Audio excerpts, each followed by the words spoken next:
Hello, ladies and gentlemen. Welcome to the Genuinely Interested podcast. Thank you for tuning in for another episode. This week I have Matthew Kenney. Matthew is a plant-based, mostly raw chef, and he has 28 restaurants operating about 15 different international cities and spanning 5 continents. He was really kind and took the time out from his busy schedule to come on the podcast and talk to us about plant-based foods, about how he got started, which is the complete opposite of being a vegan or a raw vegan. He was grew up in Maine as a hunter, and he basically hunted with his father and foraged and fished, and that's how they got the majority of their food. And then at some point during his life, after he became a chef in New York City, he saw that there's a different way of doing things and decided to become vegan, become a raw vegan. And he had to change his whole perspective on things. And since then, he's been opening vegan restaurants all across the world. His food is not I would say, probably what people think is typical vegan food. It's extremely creative. If you go to his Instagram, you'll see some of the food that he makes is just visually stunning. It's unbelievable. And I've eaten at a few of the restaurants that he owns, and the food is just unbelievable. So it's healthy food, it's visually stunning food, and it's new. It's something that your palate probably hasn't really tried. So I think that's very interesting. And, he's not afraid to try new things and go to new places where maybe they're not as conscious or aware of vegan food as they are maybe in some of the bigger cities like LA or New York or Sydney, London, et cetera, et cetera. So, I love people that take risks. He is also an author of 12 cookbooks and a best-selling memoir, which I actually listened to earlier this week. It's very good. You can listen to it on Audible if you guys are interested. And yeah, he was saying that potentially they might come out with vegan-ish travel show, which is something that I've been wanting to see for a while, since that doesn't exist on Netflix or Hulu or any other streaming platforms, and it doesn't exist on YouTube, I believe, as well. Again, could be, but I've never seen it, and I think that will be an exciting new endeavor to take on. Go to different places. We don't know much about plant-based food, unfortunately. If you go to most places and if you look at most shows, it's very, very meat heavy. And why not try something new? Why not give a different perspective on something that we've been doing the same for a very long time? As far back as I can remember, it's been the same food travel show. So have something new, something fresh, fun. I like it. Now, as far as the show, if you guys can, like always, subscribe, rate the show, review the show. Something I learned recently, reviews are per country. So if you're reviewing it in the US, if you're in London, you're not going to be able to see it, and vice versa. I did not know that. People are telling me, yeah, I'm reviewing the show, but I couldn't see it. So Apple and Spotify and all these different platforms, they don't have a shared language where there's no cohesiveness, and you can't really know what's going on with the other, and you need these third party platforms to try to extract from there. But even then, it's not really, let's just say there's a lot of innovation that needs to happen in the podcasting space, and I do see it happening slowly. But like I said, those subscriptions, the rating, the reviewing of the show, extremely helpful, and I really appreciate it. Every review is really appreciated, and that just tells me that you guys are enjoying the show. And like I said, I'm going to put everything in the show notes. I'm going to put Matthew's information so you can find him, and I'm going to put my email. So if you have any questions, if there are specific guests you would like to have on the show, I'm always happy to interview interesting people and have interesting conversations. So hit me up. And without further ado, here is this week's guest, Matthew Kenney. the Genuinely Interested Podcast.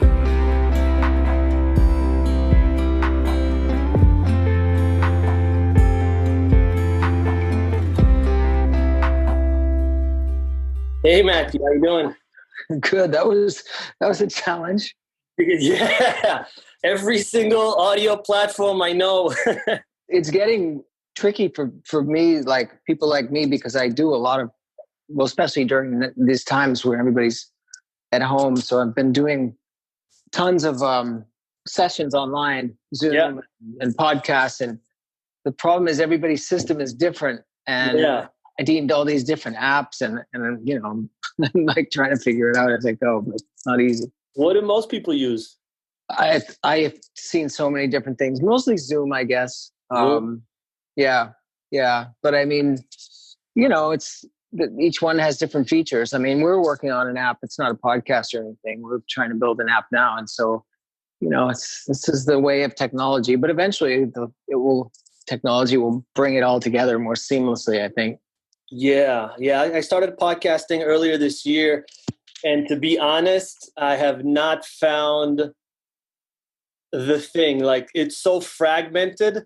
You have different platforms, different apps. They all do different things. And there's not one place where you can kind of do it all. And even the ones that do work, like I'll send it to guests and, you know, it's not compatible with that computer or with that browser. So there's not always there's issues, but I would say 50% of the time I run into issues. So it's definitely Anyway, well, where are you today? Oh, so right now I'm in Connecticut. Oh, which part? West Hartford. Okay, I was born in New Haven. I didn't live there long, but that's where I was born.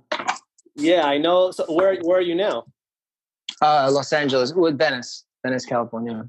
Okay, how's Venice? It's been beautiful lately. It's loud because there's construction everywhere, but it's good. The weather's been good, and you know, we have, of course, had the same situations as the rest of the country, but it's a little bit easier going here.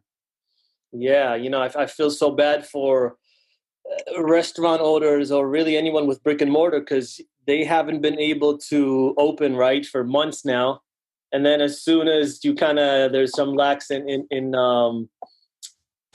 what each state allows, now they're scared to open back up, and now their restaurants are getting looted and burned, and it's not a pretty situation. You know, I've seen a few people where it's their whole livelihood, that one store, and it's gone. Yeah, it's definitely challenging business right now. I mean, we've got a couple places reopened. We opened our food hall in Providence last week, and it's doing very well. Mm-hmm. And then we Double Zero's reopening tomorrow. Our restaurant in Australia is opening tomorrow. So we still have another 30 to get back open, but slowly but surely.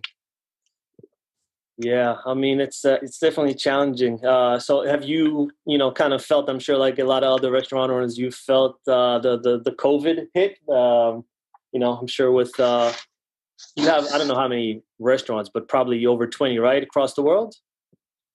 Yeah, I think we have close to 40 in total, but they're not all open yet. A lot of them are new and haven't.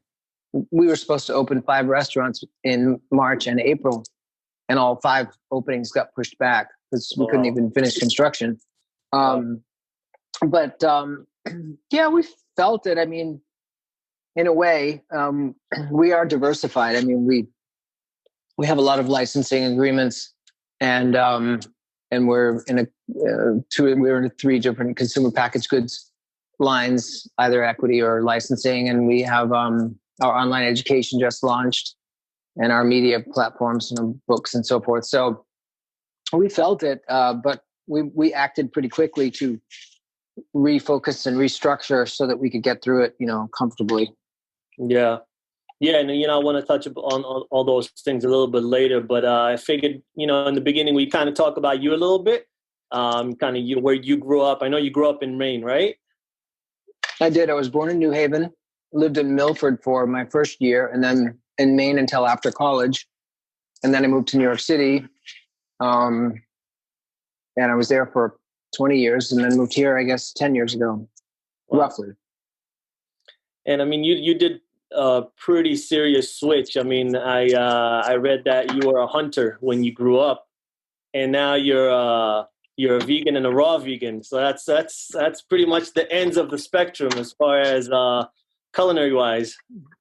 Yeah, definitely from going from French cooking and all the techniques and butter and cream and animal products to raw plant-based food is, yeah, it's pretty much as biggest extreme you can have.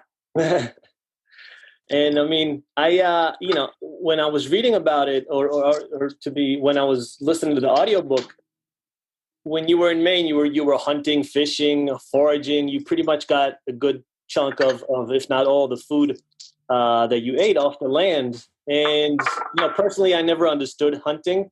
I never liked hunting. It's not something that I'm interested in. But when I was listening to it, I could. When I was listening to the story and how you do it and the connection to the land, I could really understand, I think for the first time, how it can appeal to some people. I definitely got it off that one story of how you grew up. Yeah, well, it was, more about the journey of going into the woods and getting connected to the plant. I frankly, as much as I could never hunt now, and I stopped hunting well before I became plant-based. Just because I didn't want to do that anymore. But I, don't think that I would have the sensory sort of experience and sort of skills that I have now if I hadn't grown up that way, really connecting with the seasons and knowing where our food comes from and what a difference it makes to get something local or seasonal or that was, fresh. And I think being able to apply all that to plants has been really helpful for me. And now you eat mostly raw? Not necessarily. A lot of raw food. I mean, a lot of juices and, greens and ferments and things like that during the day. But at night, I usually have something that's a little more like, I don't know, Ayurvedic, something, something lightly cooked with some grain or pasta and vegetables, but all plant-based and a lot of raw, but I'm not a strict raw foods person. I was at periods of time, and some days I'll be all raw, but not, don't really have any rules around it. Yeah, I think that's good. I think there's a lot of rigidness and I don't know if tribalism is the right word, but people who are vegan, and if you hear that there's a certain vegan celebrity or influencer, and then they'll put a post that, I ate an egg or I ate something, and they get just completely pummeled by the comments, and there's just no wiggle room there's no nuance. Everything has to be you're either in this side or that side, and I feel like nowadays there's just not enough nuance for people to try new things or explore new things or just be what they want to be without the fear of some sort of a repercussion. Yeah, I mean, a lot of our team, they all love and respect the plant-based diet, but they're not all vegans, and, we don't judge. Personally, I am 100% because I feel like it's important if I'm representing the brand that, I have consistency and also just over many, many years, just got comfortable with a fully plant-based diet, that was best for me. But, we started using the word plant-based specifically for that reason, to be more flexible and appeal to some who might not want to do it all the time, but do it as much as they can. Yeah. So, yeah, I mean, originally you were quote unquote like a regular chef, right? You were working with meat, fish, dairy, everything. And there was a certain point, I guess, that you just decided to switch. You decided to both your diet and the restaurants that you wanted to open. Maybe can you kind of take us through what happened and what happened for that transition? Well, I was always into fitness and wellness, even way before I was plant-based, because, looking back to when I was in high school, for example, in the early 80s, a vegan diet wasn't seen as a healthy diet. There weren't enough techniques, and there wasn't enough knowledge for most people to eat a balanced vegan diet. And it just was, the products weren't available, and there hadn't been a lot of exploration into development of recipes. to make it exciting because we all want good food that looks good.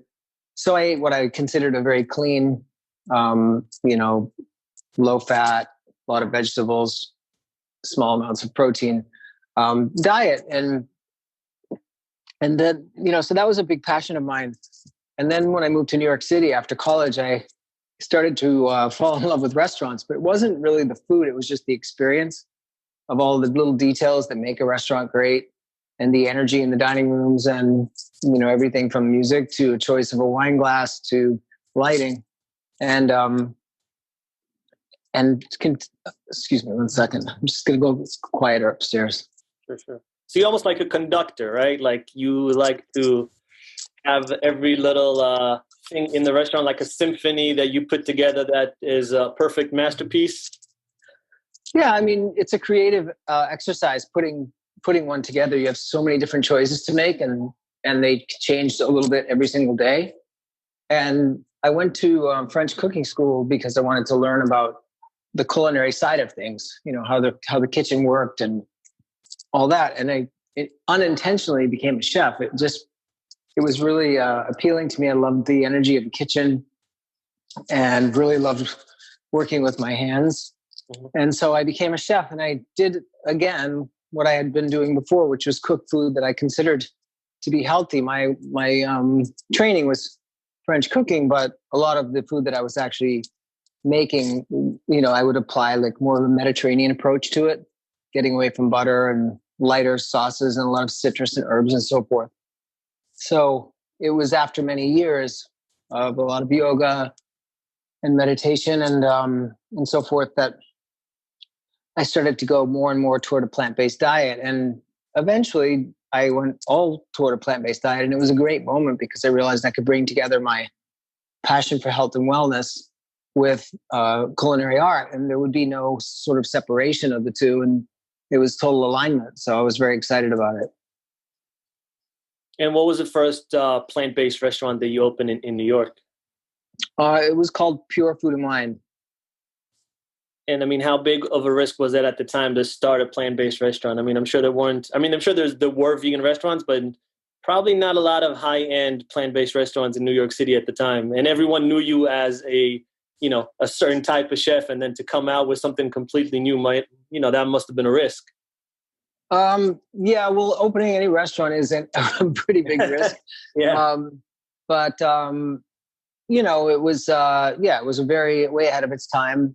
And it struggled in the beginning, and then it started doing, pretty well after 7-8 months. And I left about a year later, and my partners in the venture ran it because I really wanted to do something that was more of a lifestyle brand, but it continued to thrive for 8 or 9 years after that. And what do you think? Because I think when people look at plant-based or vegan food,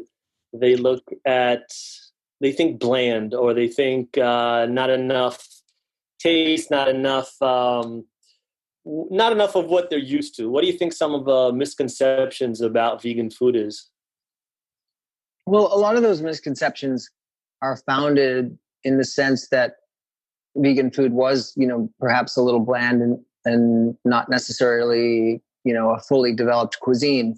Mm-hmm. But these days there are some unbelievable plant-based options, and not just vegan restaurants. I mean, most of my meals are in non-vegan restaurants, and I've had, upscale and casual dinners all over the world that have been amazing, with beautiful food, full flavored, produced by, chefs that are not even known for plant-based food. So their skill sets are changing, and there's more and more of an emphasis on plant-based. So I mean, it to me is the most exciting way to eat. And I think most chefs will tell you that as well. Most of the, Rene Redzepi at Noma, or Alex Atala at Dom in Brazil, some of the top chefs in John George von Richten, some of the top chefs in the world will say that they find it more exciting to cook plants than animals. Yeah. So do you see some sort of a trend happening? Are there other chefs that have cooked, quote unquote, regular food their whole lives, and now they're starting to go more in the direction of plant-based? Yes and no. yes, in the sense that their menus are absolutely, the plant-based representation on menus is growing dramatically. I mean, when I opened my first restaurant, it was pretty similar to almost every, high-end menu in New York at the time. There would be some vegetarian options on the menu, but certainly no vegan options, or very, very few, unless somebody put a hummus on the menu or something. Yeah. But now, pretty much every major restaurant in the world will do a plant-based tasting menu, or at least a vegetarian menu. And the regular menus, of course, are including a much higher percentage of vegan options. I mean, I traveled in probably 15 countries last year, and I don't think I went to a single restaurant where they didn't fully understand the principles behind vegan or how to make a good meal from it. Yeah. So you mentioned that you traveled a lot. You have a favorite cuisine? Is there like one country or maybe a couple of countries that you want to go to those countries specifically because you like the type of food they eat there in the cuisine?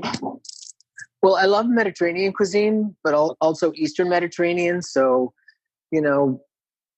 Turkey, all the coastal Mediterranean countries. But I mean, there are things I like everywhere. I love going to Colombia and having grilled hearts of palm, or going to Brazil and having a vegan muqueca.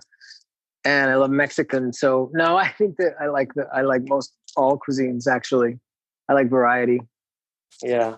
Yeah. I mean, I'm originally from Israel. So, eating hummus and trina and olives and dates and just light food, a lot of salads is a standard. And then when I came to the US, my diet changed. And even though I was vegan, I was still eating things that I weren't, when I was in Israel, I wasn't vegan, but I was eating, I would say at least 60 to 70% vegan just by default, just because that's the food that was available.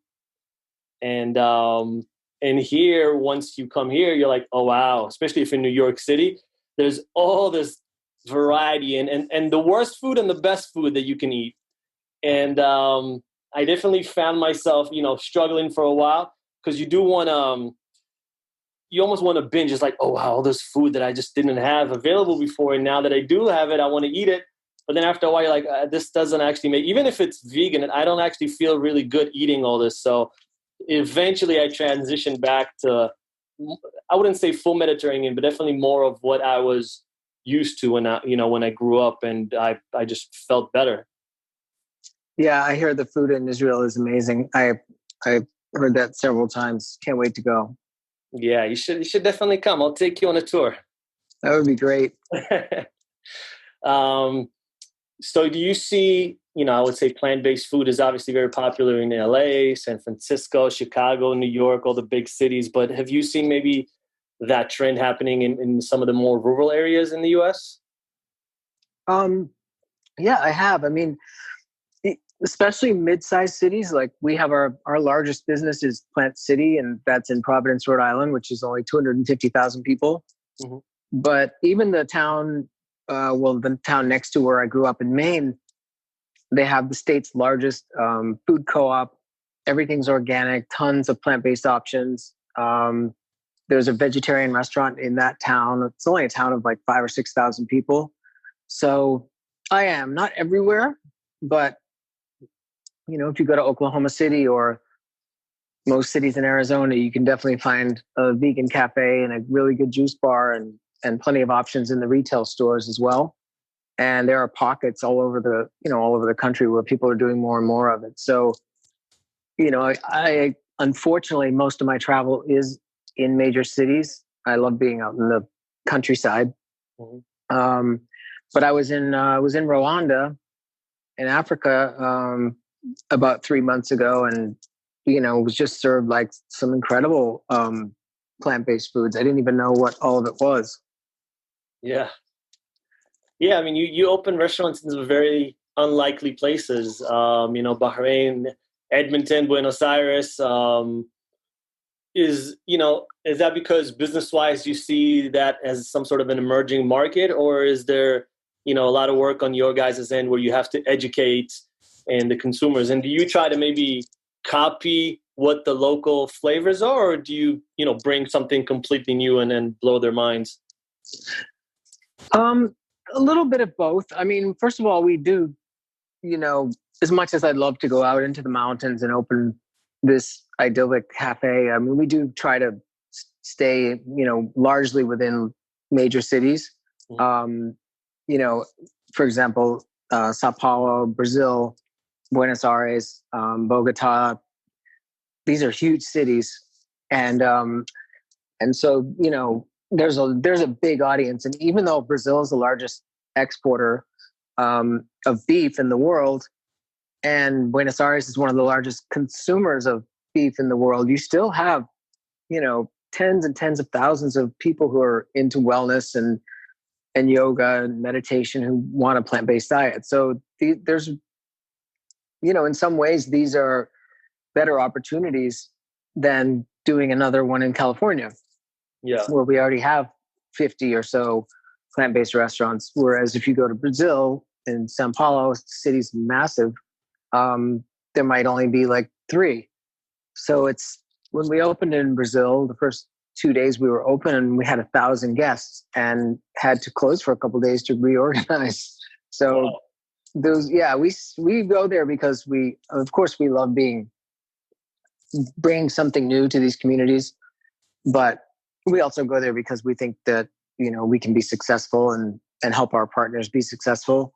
It depends on the project, whether we take one of our existing concepts or our classic recipes, or if it's a hybrid. Like our partners in Brazil, they really run the business day to day, and they're very creative, and they've added a lot of a few classic Brazilian dishes like pão de queijo, the cheese bread that everybody loves there. And at the same time, they felt like it would be more exciting to the community to bring in, some international flavors. So it just depends on where. Yeah. Do you get contacted by, certain places, let's say Bahrain? Do they contact you and say, hey, we'd love you to open a restaurant here? Or do you go and you try to open up new markets? Pretty much everything international is organic, meaning, we've been contacted by a hotel group or an entrepreneur or somebody who wants to bring our brand to their country or city. And can you maybe take us, you've had a lot of successful restaurants, and I don't know if you figured out some special sauce, but what's the process when you come up with a new restaurant, like the theme of it, the food, maybe can you take us through what the thought process is? Well, I think we've gotten better at it. I've also had a lot of restaurants that didn't work as well. And, that's partly because of having the wrong location, not giving enough attention to design or economics. But it's also a product of, especially in the plant-based sector, it's also a product of the market not being ready, which fortunately it is. This is a rapidly growing market. So plant-based is fashionable now. And, but the key components are the same as with any restaurant. Really do need the proper location, and it has to be the right concept for the demographic. If it's not a high traffic area, then it might be easier to have a restaurant that's more special occasion, slightly higher price point, and, not such a large place. But if it's a really busy, bustling corner of Manhattan, you can do a fast casual concept and focus on volume. But there isn't any one formula. We don't do a lot of market research necessarily, just try to go on instinct. But also our team is comprised of people from many parts of the world and the country, and we've all traveled a lot. So we usually have a decent amount of intelligence amongst the group to make our decisions. And when you come up with a new menu, do you do taste tests, or do other people do, or do you put a group, kind of like how you would do when you put out a new product? Or do you just know, hey, this is amazing, this is great, people will love this, and let's put it out and see what happens? Well, first of all, it all starts in our test kitchen, MKTK, and it's our innovation kitchen, and we have our director of culinary for the company, leads a small team, several chefs that are all incredibly talented on their own with a lot of diversified backgrounds. And if we're starting a new concept, like right now, we're building an Ayurvedic inspired restaurant in Florida. And so they'll do a draft menu, and I'll give a little feedback, and then, they'll do another draft, and internally they'll prepare some dishes and they'll try them all and photograph them. And if I'm able to, I'll try them as well. Although at this point we've developed so much content together from reading and description, I kind of have a good idea what they are going to do. Yeah. And then in the instances where we have a partner, like this is going to be in a hotel in Florida. So we will, once we kind of are comfortable on our end with the menu, then we'll schedule a tasting with ownership and management of the hotel, and then make another round of tweaks. And, after that, we have to do the training and the opening. And during the opening, you realize a lot of things that worked in the test environment don't work in the restaurant settings. They make a few more tweaks. It's a really ongoing organic process. I mean, in the restaurant, if there's a dish that doesn't sell well, do you scrap it, or is this something you leave because, even if a few people like it, we'll leave it on the menu? There are times when we'll leave something on the menu if we think that over time it will start to grow in popularity, or if it's really symbolic to the concept. Mm-hmm. Rarely do we leave anything that doesn't sell much at all on the menu, because we want everything to be fresh and rotated all the time, and be selling like 50 of one dish on a menu and only like one or two a night of another. Yeah. Unless it's a dish that you can make to order, it doesn't make a lot of sense to keep it. Yeah. And, we look at menus like real estate. You want to maximize the opportunity to give the guests as many options and different types of experiences as possible. So we don't really keep it if it's not moving at all, but it doesn't have to be the most popular to stay on the menu. That's for sure. Yeah. I mean, your food is I've had it. It tastes amazing, but also visually in some of the places that I haven't been, but I've just seen pictures of. Visually, it's incredible. And I just wonder, how much stock do you put into local and trying to get the best herbs and plants and everything from the local surroundings, or foraging maybe in the local forest or something, versus, or maybe even those two don't even have to be different, but versus visual. Like, is the visual effect the most important? When you put a plate in front of someone, they have to kind of be, oh wow, this looks amazing. Yeah, in the test kitchen setting, of course, we can focus on one dish for an hour to try to perfect it. Then when you put it into the rotation of a restaurant and you're serving 30 of those dishes in an hour, and one person's doing it instead of 5 people doing the one dish, it's hard to always maintain the exact presentation that we want. Yeah. But I think they're both critically important. Anytime we go to a new market, one of the first things we look at is, where are we going to find our products? And then we try to get the best products we can. So presentation or nothing comes ahead of like the integrity of the ingredients. However, presentation is really important for me and for our brand, because I felt like in the beginning, we're trying to make headway into a market that's dominated by animal products. And one of the advantages that you have serving plant food is how vibrant and colorful and beautiful it is. So we really want to maximize the strengths, and that will actually lead people to eat it and enjoy it and then have it again. So they're all important. Those two are critically important. Yeah, I was going to ask, do you ever miss working with meat, with dairy, with all the ingredients that you used to work with? No, never. I don't miss it at all. I didn't even like working with meat when I never ate a lot of meat anyway. Yeah. But it never really excited me to cook it. And I always loved making salads. Like, it was one of my favorite things to make, because you can do so much. It's not just like greens and a vinaigrette. I mean, there's just so many amazing combinations you can do. But no, I don't miss it at all. As a matter of fact, like, especially with dairy, there's just absolutely no reason we would ever need it with all the, we make yogurts and ice creams and cheeses and creams, and we can do anything with plants. So there's no reason for me to miss it. Yeah, I mean, I'm lactose intolerant, so I never really.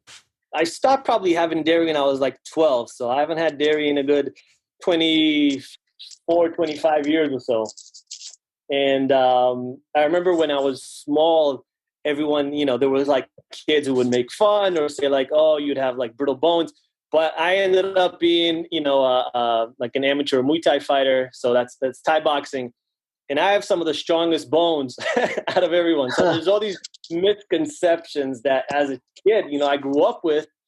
And then over time, like that has actually nothing to do. There's no concrete evidence of it. And it just has nothing to do with the actual reality of things. Yeah, it's true. I mean, a lot of lobbying going on to send people the wrong messages, I think. Yeah. So, I mean, as far as kitchens, I think I read something there where you said where you would get physical at times. Like, how crazy do the kitchens get? Is it, Gordon Ramsay style where it's screaming and it just seems like chaotic, or is that just over dramatized for TV purposes? I think it's changed a lot over the years. It was a pretty rough and aggressive environment in a lot of kitchens when I started. It wasn't pleasant, but yeah, chefs are a lot more conscious these days and try to take care of their teams properly. And I don't know too many places where it's like that now. It's certainly not in any of our restaurants, but I'm sure they're still out there. Yeah, because I remember I try not to watch any reality TV. I can't stand it. But I would watch some YouTube clips of him just screaming at these poor people. I'm like, this can't be the norm. Like there's no way that's conducive to making them better at what they're doing. They're just going to be really, really scared and really, really nervous. And I just, that's why I always wanted to know if that's has any form in reality, or it's just, it's just drama and it's just reality TV. It's definitely dramatized. It's good to know. Have you ever thought about doing some sort of a show, like a travel food show, kind of like an Anthony Bourdain, but for, plant-based foods? I have thought about it. Most of we've had a lot of TV opportunities, and most of them have tried to steer us toward reality or toward a narrative that wasn't the way we want to express it. So what we're doing is building a subscription model that it will also be housed on an app, but it will be a subscription content model. And it will be exactly that, in travel, not just me, but others on our team, travel all over the world, a lot of content. It won't just be about our business, or it won't even just be about food. And that's how we're going to express it. And then we don't have to rely on a network or a big crew or whatever. So it's kind of just the new age way of doing it, I guess. Yeah, it's internet democratized this whole thing. You don't have to, you don't have to ask permission from anyone. You can start your own thing. And when are you guys launching this? Well, I hope in the fall. We have to do a lot of work first, and we're just getting started on it. We just launched Food Future Institute, and we'll be working with the same developer for the coding. And I'm not sure we'll be ready by then, but that's my goal. Awesome. I'd love to see that. I think that's underrepresented. Like everyone loves travel and everyone loves food, and there's so many of these. We just watched the other day. What's that show? I think it's called Somebody Feed Phil. I haven't seen it. Yeah, it's the guy that I think is the creator of Everyone Loves Raymond. He's this quirky Jewish guy from Queens, and he goes around the world and he eats food. It's it's a standard one, but like he's kind of like quirky and lovable, and it's a nice show. But again, like when you see the food, sometimes you're like, ugh.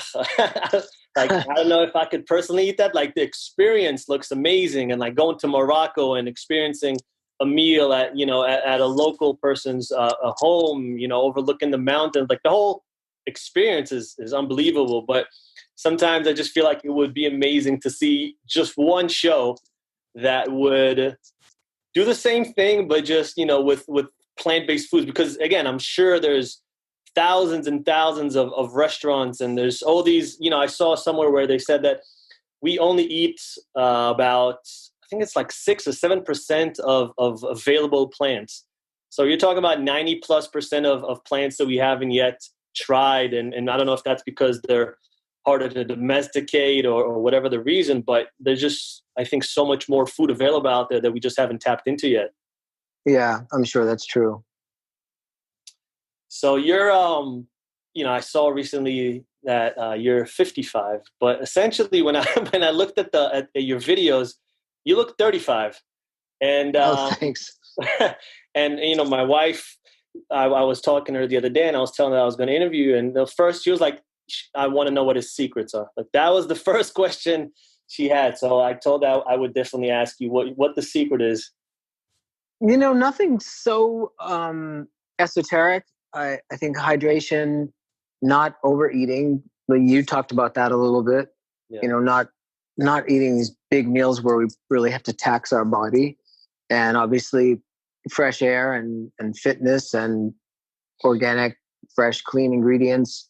Some supplementation, although I went years without it, but breathing and meditation, and just really, well, to me, it's obvious. It's not obvious to a lot of people, but probably is to you, and me, but just the basic things we all need to do. And it's surprisingly it's really surprising how many people don't understand the importance of chewing their food, or of hydration, or of getting enough sleep.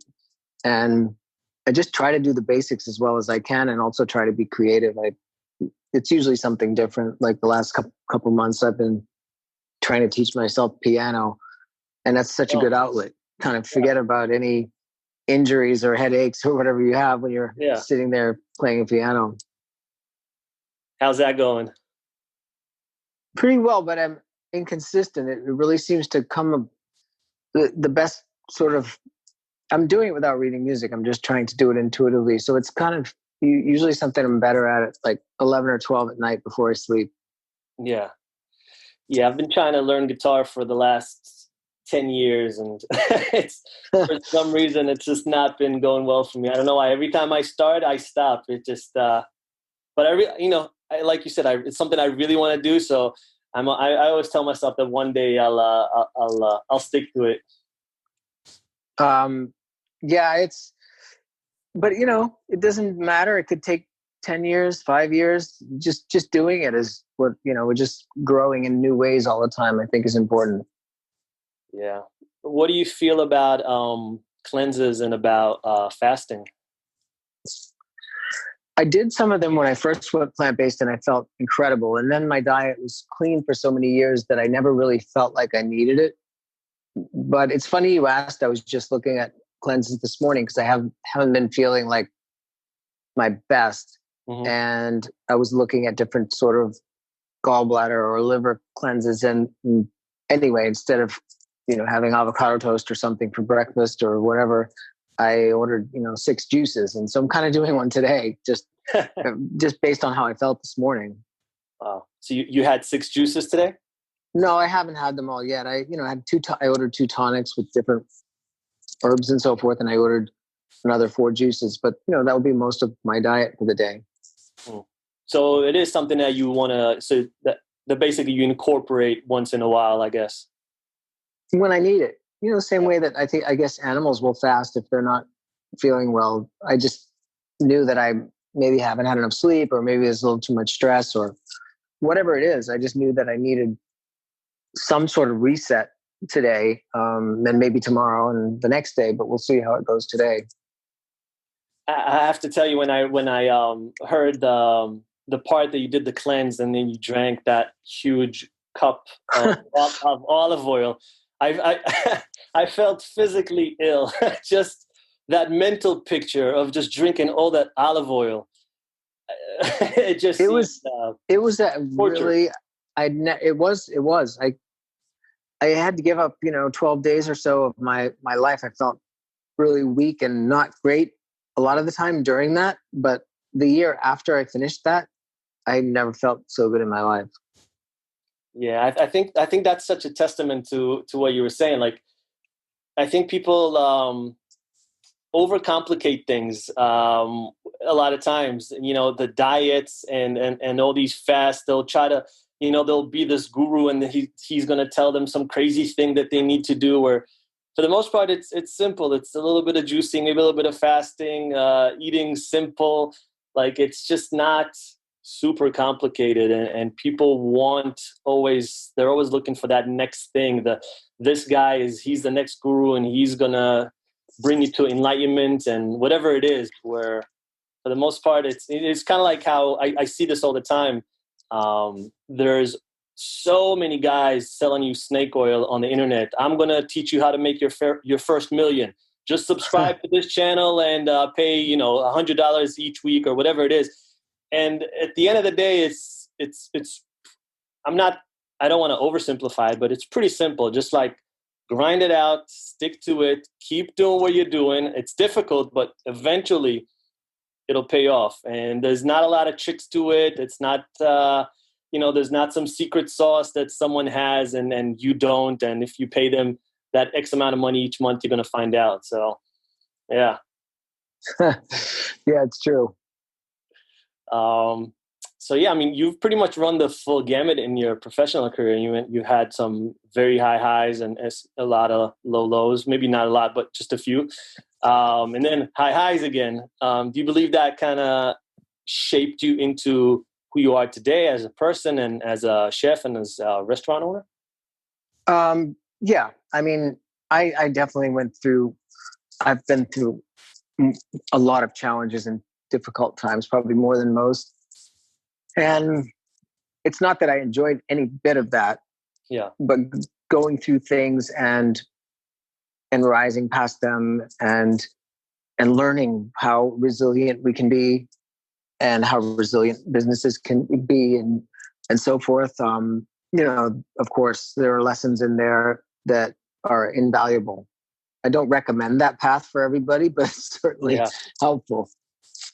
Yeah, but I mean, I think you do grow with some sort of hardships, right? It's like that, pressure makes diamonds type of situation where you have to go through a little bit of darkness to get to the light on the other end of the tunnel. Absolutely. Yeah. Yeah. It's and if we go through those things, we probably needed some life lessons. And navigation support. So it's not really helpful to dwell on it and wish that it had gone this way or that way. I think it's just important to take away whatever positive lesson there was there and keep going. What do you think if someone wants to try this new diet, right? Plant-based, they've never really tried it. Is there something? And I know there's a lot of, endless amounts of pages and blogs and YouTube channels you can go, but what's a simple go-to that they could make, in their house that is delicious and nutritious and will be fairly easy for them to make? You mean a good site on the internet that has nice recipes? No, like what's like a dish that you would maybe say like, hey, take these 4, 5, 6 ingredients and easily you could make X dish and that'll be, delicious. And that's just kind of a go-to that you could always do in your house. Yeah. I wish there are so many people doing great work like that online. And as a chef, I'm always looking at the next recipe. So I don't really follow recipes. Okay. And I should, but I don't. I'm just going to pick things up and try to make something new that I've never done before. But like Ella in the UK, and there are just so many people, former students of ours, that are posting all the time. I mean, I think just going on Instagram and like typing in plant-based is great. With our food, we're I would say for the most part, a little more complex with our recipes. And even some of our simpler dishes, like our heirloom tomato lasagna, probably has 20 ingredients. Wow. But I think, but I at home, and unfortunately I don't have recipes or know exactly where to get them. At home, I do like 2 or 3 components. I might bake a yam and brush it with a little coconut oil and sea salt, and steam some broccoli and saute shiitake mushrooms, and perhaps, add another raw component. And that's so basic. And if I really wanted it a little more elaborate, I'll just make a really 3-minute tahini sauce with like lemon, tahini, ginger, touch of miso, and olive oil and water. And that's like, to me, a dream meal. I love that meal. And it, it's inexpensive, it's fast, easy to make, and super nutritious. Yeah, it's it's funny. You'll see like these chefs on social media, and they'll put a post of this really, something that looks fairly simple, and then but at the end it's like this beautiful dish, and then you go and try it at home, and and it just comes out like it tastes good, but just the presentation, it's never the same. I'm like, oh, why didn't I get it? Like I followed the instructions, but it never comes out the same. Well, chefs have a lot of tricks. They know how to use a knife. They know how to touch an ingredient and lay it down delicately. It's like a race car. You can give 2 different people the same race car, and the experienced driver is going to make it look like it's just effortless, and then the next person's going to have a hard time getting out of the gate. And it's the same with food. I mean, food isn't that hard, so it's definitely easier to translate than a race car. But really high-end, gorgeous food is, it requires skills that you can't even put into a recipe. Yeah. My coach used to say, if you look good doing something, you're doing it well. And I always thought that was very true. It's a good way of saying it. Yeah. So, I mean, is there any, every couple of months or years, there's these new trends that come out, there's a new superfood. Is there anything that's up and coming that you kind of, maybe that people haven't heard of, that you think is going to be the new trend or superfood in the next couple of years? The next superfood. Good question. I don't know. I think this isn't a food ingredient, but I just think that ferments, sauerkrauts and kimchis and love it. Tree nut cheeses are have been underrated in the general population, whereas they're used so much in Korea and other parts of the world. And I think fermented foods are going to be, and not just food, liquids as well. Kombucha, kefir. I think it's going to become really important as we understand the necessity of probiotics and how healing they are. I love fermented food. Yeah, I'm so glad you said that. We eat a lot of fermented food back home. And again, it's one of those things where I kind of didn't eat here for the first few years because you didn't really have it. And then recently I've been making a conscious effort to try and buy, fermented carrots and pickles and sauerkraut and all these different things. And my wife loves kimchi, so that as well. And it's packed with probiotics. You just feel good eating it. Yeah, absolutely. I love them too. So this is a bit of a weird question, but I think it's something that at least half the country would love to either have this problem. But how does it feel owing Trump money? Well, the funny thing is, he was my first landlord. Is that what you're referring to? Yeah. Maybe you could tell the story for maybe people who haven't read the book or don't know the story. Yeah, I mean, our rent was incredibly high. We ran a restaurant that was pretty much full day and night for 10 years, and my ideals at that time were just to keep building the restaurant because I was passionate about it. It was building my career, and I thought it was an amazing place. And yet the rent was so high, and all the additional expenses, such as shining the bronze sign that said Trump, Trump, Trump all the way around the building. It was a couple $1,000s a month just for that. Wow. So over that 10 years of that business, we paid Trump's company probably $3.5 million. And and I took a basically $50,000 salary from the restaurant that entire time period. Thankfully, we had other businesses going on, but it was, and yeah, I mean, he only had a couple buildings at that time, and so we were one of the largest retail tenants he had. So it was a more direct relationship. I never would have dreamed he'd be a politician, but I don't know. It was a while ago though, so it's hard to remember everything.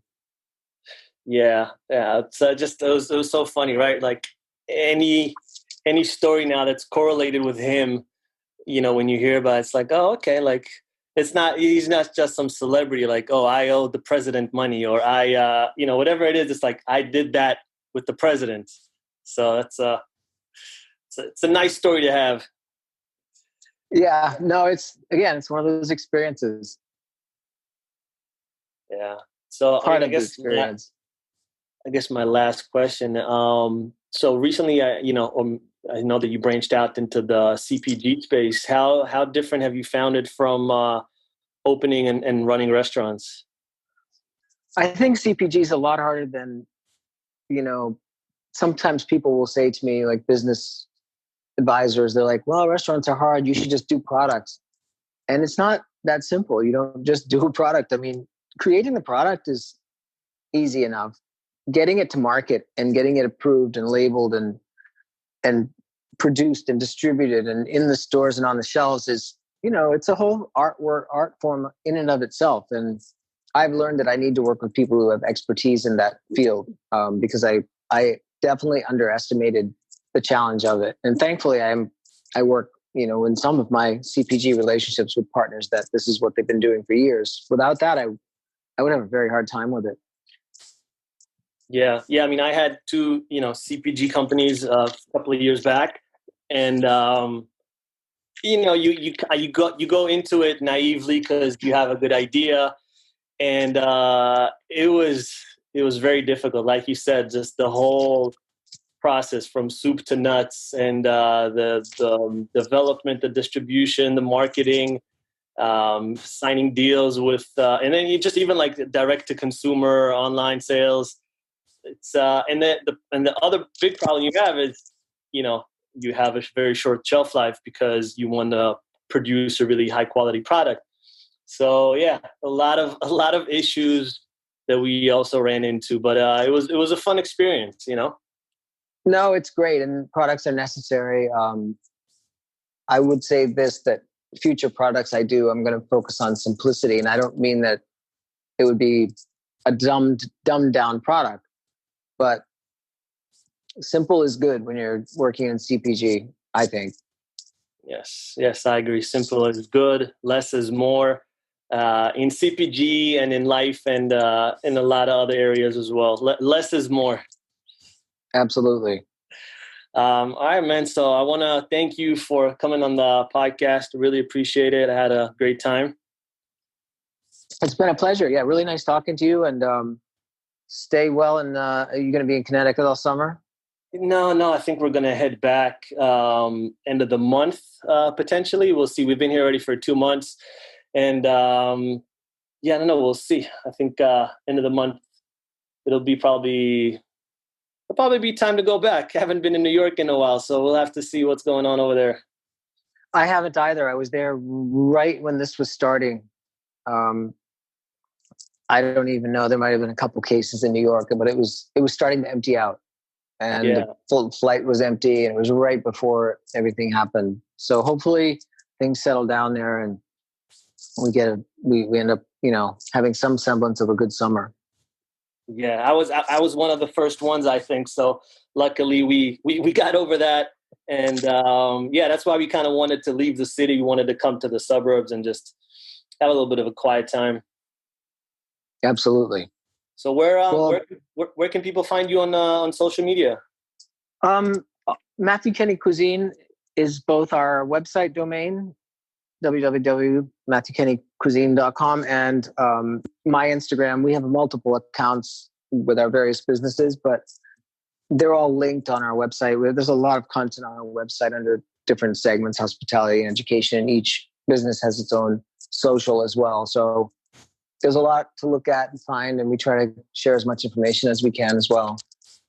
Awesome. And I'll put everything in the show notes so people will make it easier for them to find you guys.